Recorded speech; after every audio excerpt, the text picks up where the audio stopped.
ఓం మహాగణాధిపతయే నమః. ఓం గురుభ్యో నమః. ఓం శ్రీమాత్రే నమః.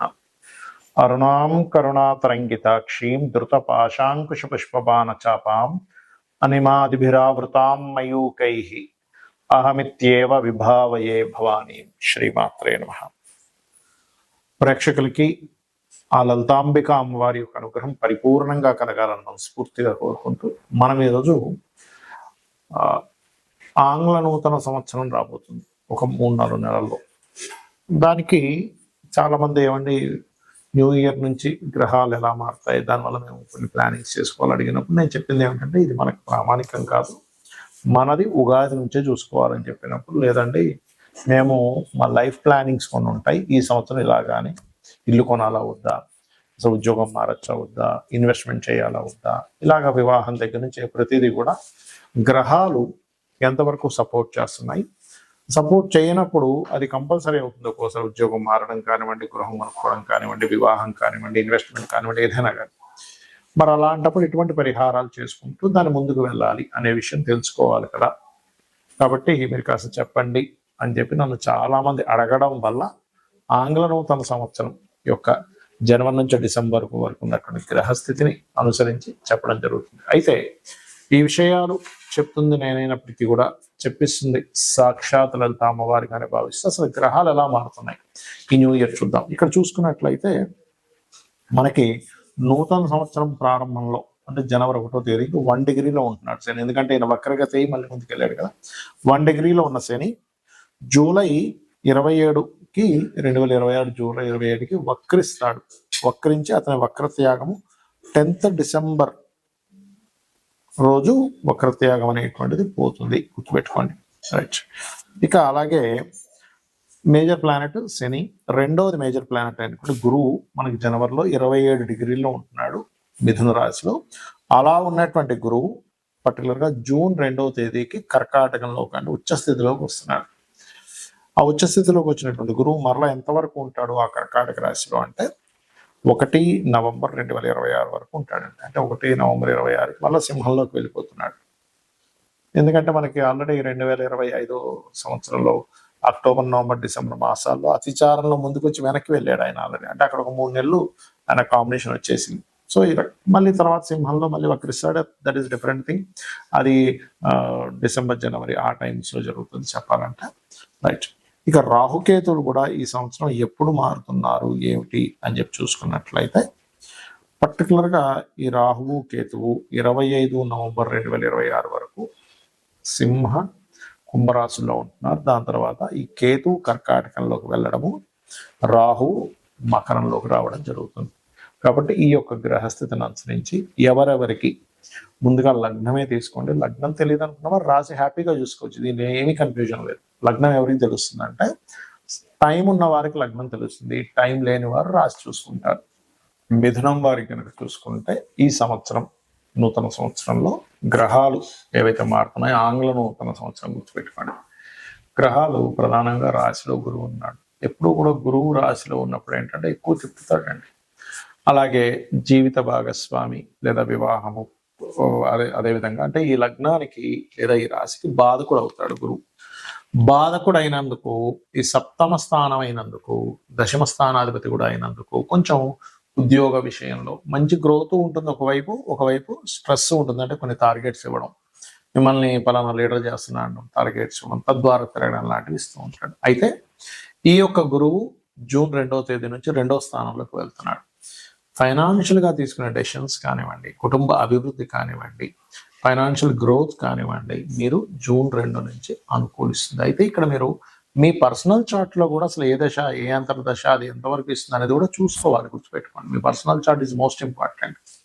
అలాగే మీకు ప్రస్తుతం మిథునం వారికి శని దశమంలో ఉన్నాడు. శని దశమంలో ఉండడం చాలా మంచిది. పాపగ్రహాలు గోచారంలో కానివ్వండి, జన్మజాతకంలో కానివ్వండి, దశమ కేంద్రం చాలా మంచిది. దాని నుంచి ఏం టెన్షన్ పడాల్సిన అవసరం లేదు. కాకపోతే వర్క్ స్ట్రెస్ని ఎక్కువ ఇస్తూ ఉంటాడు. అంటే ఎక్కువ వర్క్ మీద ఎక్కువ స్ట్రెస్ అవ్వడం, ఇటువంటివి ఎక్కువగా జరుగుతూ ఉంటాయి. కాబట్టి మీరు ఏం చేయండి, కాస్త శని భగవానుడి దగ్గర దీపారాధన చేయడము, అదేవిధంగా శివార్చన చేయడము, కాలభైరవుడు అష్టకం చదవడం చేస్తూ ఉండండి. కాకపోతే ఈ శని వక్రించినప్పుడు మాత్రం జాబ్స్లో చేంజెస్ కూడా జరుగుతాయి. అప్పుడు మీరేంటి, సరిగ్గా ఎప్పుడు వక్రిస్తున్నాడని చూసుకుంటే 27 జూలై నుంచి 2026 నుంచి వక్రగతి జరుగుతుంది.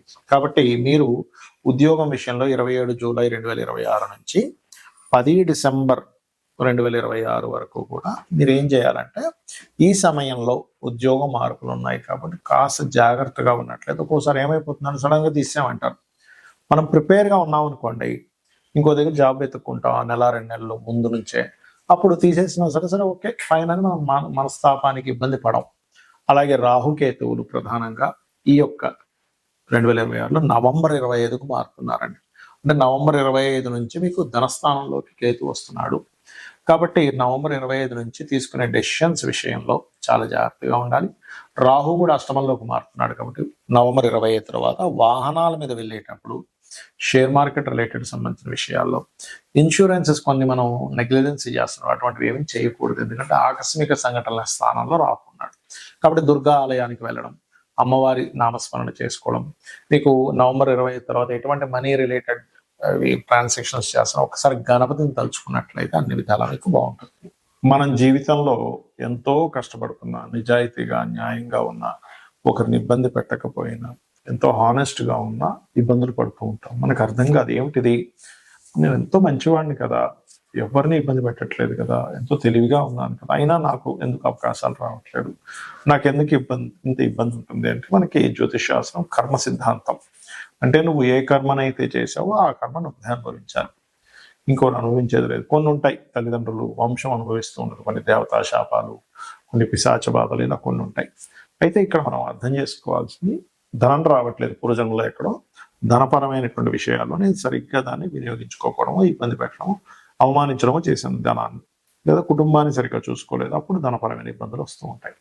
అలాగే అంటే కుటుంబ సభ్యుల్లో ముఖ్యంగా అన్నదమ్ములతో గొడవలు కానివ్వండి, మాతృపితృ అంటే తల్లిదండ్రులతో గొడవలు కానివ్వండి, లేకపోతే వివాహం అవ్వకపోవడం కానివ్వండి, పెట్టిన ఏ ఇన్వెస్ట్మెంట్ అయినా కలిసి రాకపోవడం కానివ్వండి, విదేశాలకు వెళ్ళాలని ప్రయత్నం చేస్తుంటే కుదరట్లేదు అనుకోండి, ఇలా ఏ కష్టమైనా ఒక ఎత్తు అయితే ధనపరమైన కష్టం మరింత ఇబ్బంది. ఎందుకంటే ఇవన్నీ కూడా ధనం ఉంటే వస్తాయి, ధనంతో మూలంగా ఉంటాయి. ఎందుకంటే కుటుంబము ధనస్థానము రెండూ కూడా చాలా బలమైనటువంటి, మంచి కుటుంబం ఉందా మనిషి హ్యాపీగా ఉంటాడు, మంచి ధన సంపాదన ఉందా హ్యాపీగా ఉంటాడు.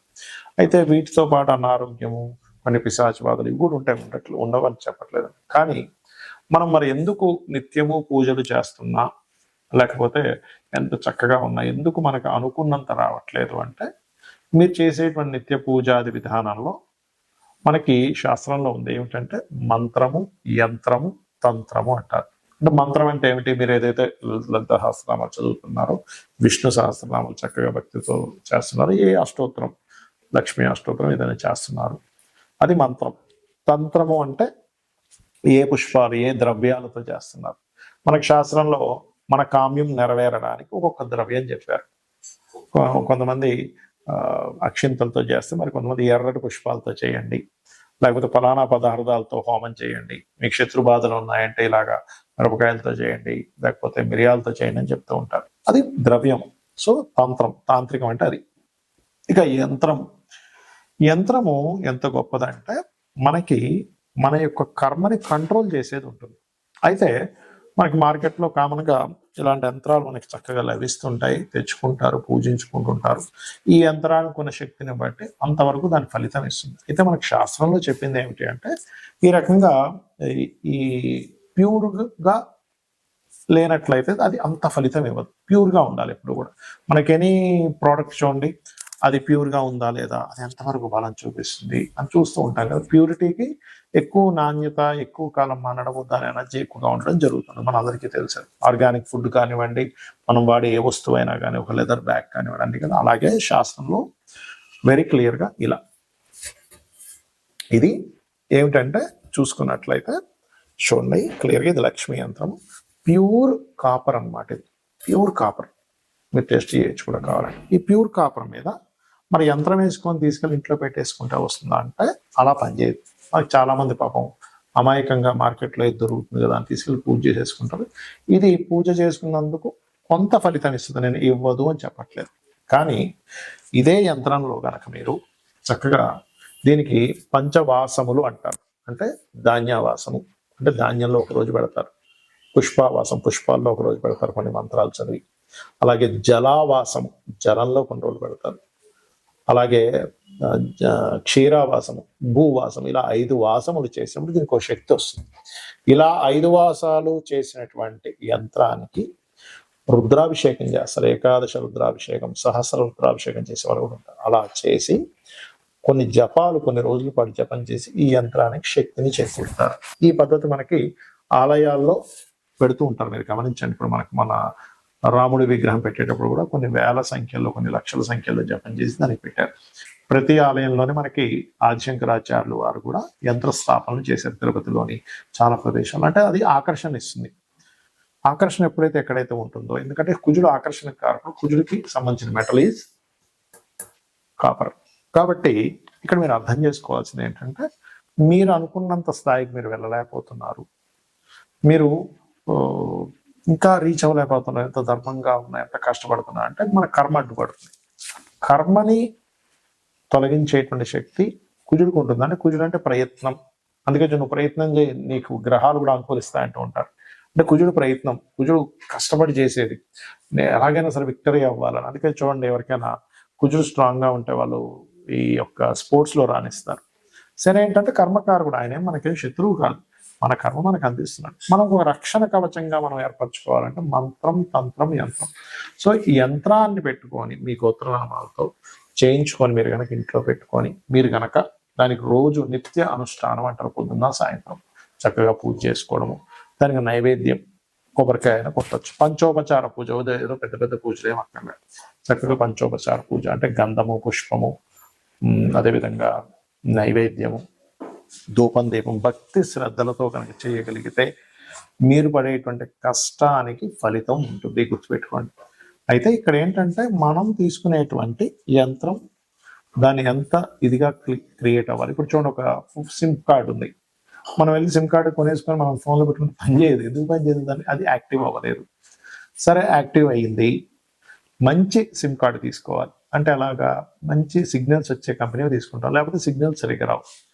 అలాగే సిమ్ కార్డు వేసుకున్న తర్వాత మళ్ళీ ఎవ్రీ మంత్ రీఛార్జ్ చేయడము, లేకపోతే ఫోన్ ఛార్జింగ్ పెట్టడము, ఎవ్రీ మంత్, లేకపోతే దానికి డాటా కొన్ని ఉంటాయి, అవన్నీ రీఛార్జ్ చేస్తుంటాం. అంటే అలాగే మనం ఏదో ఇంట్లో యంత్రాన్ని పెట్టేసుకోవడం కాకుండా ఈ యంత్రానికి సరిగ్గా పరివార దేవతలు ఎవరు, ఎటువంటి బీజాక్షరాలు, ఎటువంటి సమయంలో యంత్రం వేయాలి, దీనికి ఎలాంటి వాసాలు చేయాలి, దాని తర్వాత మనం తెచ్చుకొని ఇంట్లో పెట్టుకున్నాక కూడా దాన్ని ఎలాగా చేసుకోవాలనేటువంటి సరైన పద్ధతి కనుక చేసినట్లయితే మనకి మన కర్మలకి మనలో కూడా బుద్ధి చైతన్యం, అంటే నేనేం చేస్తున్నాననే ఒక క్లారిటీ, నేను ఎలా కష్టపడాలని ఒక క్లారిటీ, ఏ రకంగా ఉండాలనేటువంటి ఒక క్లారిటీ ఆ యొక్క అమ్మవారు మన బుద్ధి అందు ప్రవేశపెడుతుంది. తద్వారా మనం జీవితంలో కష్టాల నుంచి బయటపడగలుగుతాము. శ్రీమాత్రే నమః.